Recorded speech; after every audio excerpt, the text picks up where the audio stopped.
नमस्कार मित्रांनो, तुम्ही पाहत आहात ॲश अरेना चॅनल। आज आपण बोलणार आहोत पुण्यात समोर आलेल्या एका अत्यंत धक्कादायक आणि चिंताजनक प्रकरणाबद्दल। एका बाजूला सामान्य नागरिक महागाई, बेरोजगारी, कर्ज आणि आर्थिक अडचणींशी संघर्ष करत आहेत, तर दुसऱ्या बाजूला लाखो रुपयांच्या लाचखोरीच्या घटना समोर येत आहेत।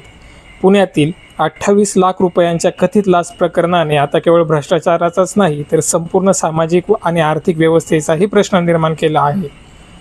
नेमकं काय आहे हे प्रकरण, या घटनेचा सामान्य नागरिकांवर काय परिणाम होतो आणि भ्रष्टाचारामुळे समाजाला किती मोठी किंमत मोजावी लागते, चला सविस्तर जाणून घेऊया। प्रकरण काय आहे? मिळालेल्या माहितीनुसार पुणे पोलिसांच्या आर्थिक गुन्हे शाखेमधील एका महिला अधिकाऱ्यावर मोठ्या रकमेची लाच स्वीकारल्याचा आरोप करण्यात आला आहे।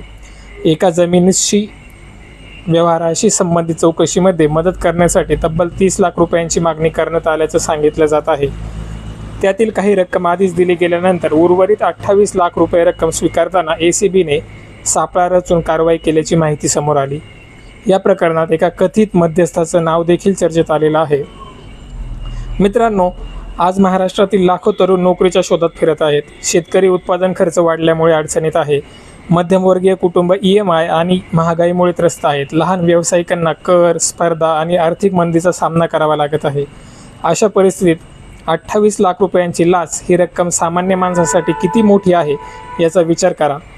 एका शेतकऱ्याचं संपूर्ण आयुष्य गेलं तरी कदाचित एवढी बचत होणार नाही।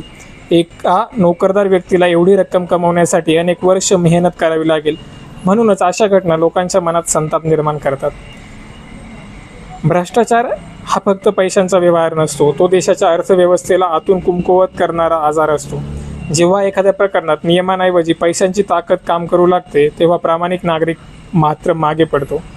यामुळे सरकारी यंत्रणांवरचा विश्वास कमी होतो, गुंतवणूकदारांचा आत्मविश्वास देखील कमी होतो, व्यवसाय करण्याचा खर्च वाढतो आणि सर्वात महत्त्वाचं म्हणजे सामान्य नागरिकांचा न्यायव्यवस्थेवरील विश्वास डळमळीत होतो।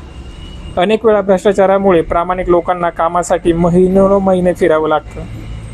आजचा तरुण सोशल मीडियावर अशा बातम्या पाहतो आणि मग त्याच्या मनात एक धोकादायक प्रश्न निर्माण होतो, प्रामाणिक राहून खरंच काही मिळतं का?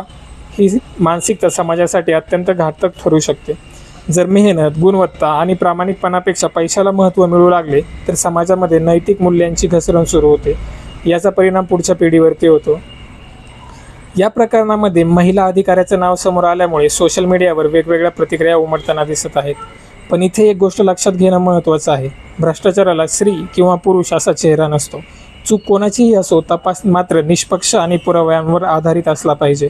संपूर्ण महिला वर्गाला दोष देणं योग्य नाही, कारण देशात हजारो महिला अधिकारी प्रामाणिकपणे काम करत आहेत। या प्रकरणानंतर सोशल मीडियावर संतापाची लाट दिसून आली। काही लोकांनी कठोर शिक्षेची मागणी केली, तर काहींनी संपूर्ण व्यवस्थेवरच प्रश्न उपस्थित केले।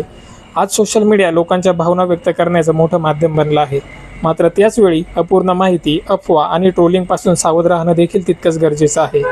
आता या प्रकरणात आर्थिक व्यवहारांची चौकशी, फोन रेकॉर्ड्स, बँक व्यवहार, मालमत्तेची तपासणी आणि इतर संभाव्य संबंध यांचा तपास होण्याची शक्यता आहे। तपास यंत्रणा आता हे पाहणार आहे की या प्रकरणामागे आणखी मोठं नेटवर्क होतं का? मित्रांनो, भ्रष्टाचार ही फक्त कायदेशीर समस्या नाही, ती सामाजिक, आर्थिक आणि नैतिक समस्या देखील आहे। जेव्हा व्यवस्थेमध्ये पारदर्शकता कमी होते, तेव्हा त्याची किंमत सामान्य नागरिकाला मोजावी लागते। मात्र अशा प्रकरणांमध्ये कारवाई होत असेल, तर ती व्यवस्थेमध्ये अजूनही उत्तरदायित्व जिवंत असल्याचे चिन्ह देखील असू शकते। या प्रकरणाबद्दल तुमचं मत काय आहे? भ्रष्टाचार थांबवण्यासाठी काय बदल व्हायला हवेत? कमेंटमध्ये नक्की सांगा। व्हिडिओ माहितीपूर्ण वाटला असेल तर लाईक करा, शेअर करा आणि ॲश अरेना या चॅनलला सबस्क्राईब करायला विसरू नका। धन्यवाद।